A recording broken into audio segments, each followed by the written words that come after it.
Right, so all these views, I just want to state that these are just my opinions and how my equipment has held up for me over the last 2 years in all sorts of temperatures.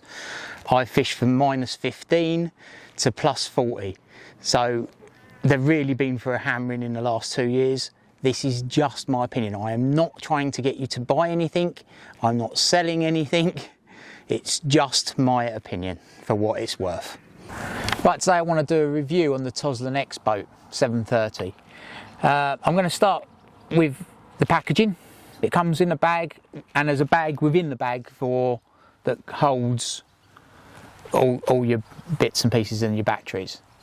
Only criticism on the bag was the first time I used it, the D-rings, the metal D-rings that go in the side to do the shoulder strap, bent and they fell out. So other than that, it's really sturdy, loads of space, and you're not trying to force the zip to do anything up. It's really great, quite good. Then I'll come on to the receiver, controller. Really simple to use. Left hand side does the hydraulic doors on the boat, and all the controls for the boat, and it locks into position, so you can see it stays up, reverse. Left and right is sprung, but you can keep it on power going forward like that, which I quite like. These control the lights on the front of the boat. It's got spotlights and LED lights. My only criticism was one of the switches. The little metal bit came undone and was lost, unfortunately, so I've had to plug the hole with a bit of rubber. We'll go on to the boat from there. Like I said, it's got hydraulic doors, all controlled by that. It's great. You can either have it as a two hopper or single hopper. You can put up to 3 rods out because you've got a line clip on the back of the boat. I've not used that, to be honest, but it's there. Like I said, LED lights as well as spotlights. The interior, to turn it from 2 hopper to 1 hopper, comes in and out really simply. With regards to the hopper, my only criticism would be is everything has to be controlled from your controller to open and close these. So when you've got your gear set up at the bank and you've got these all set up, I usually have my controller stacked on the back there.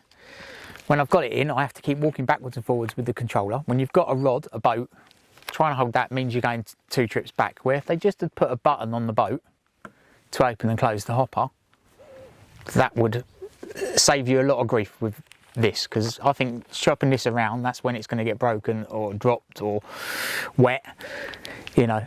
So that's what would stop this from being a perfect boat. The batteries are all hidden behind magnetic strips and screwed down, so there's no water penetration getting in there at all.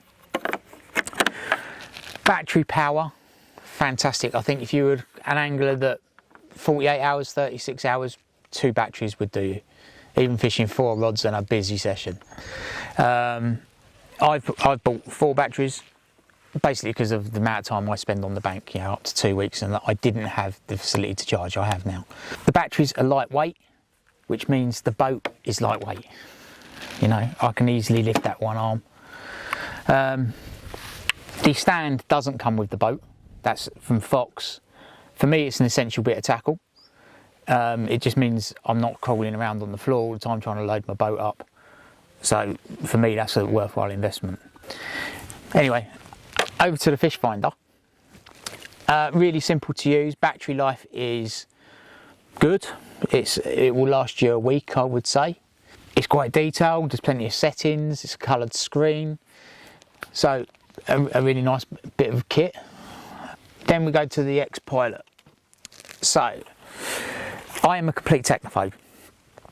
If it was difficult to use, if I had to read loads of manuals, I just wouldn't use it. This is so simple to use. You get the start-up guide with it. That's all you need. After you've done it once, you'll be using it so simply. It takes your gear backwards and forwards to where you need to. So if you're fishing at night, you know you're going back on your spot. The battery power on this, probably about 2 to 3 days with continuous use. But it takes no time to charge at all. So yeah, all in all, I would give this boat 4.5 out of 5 stars. And the only thing that would stop me giving 5 is the switch on. And if you're not a lazy git like me, and probably a little bit more organised, you'd probably give this 5.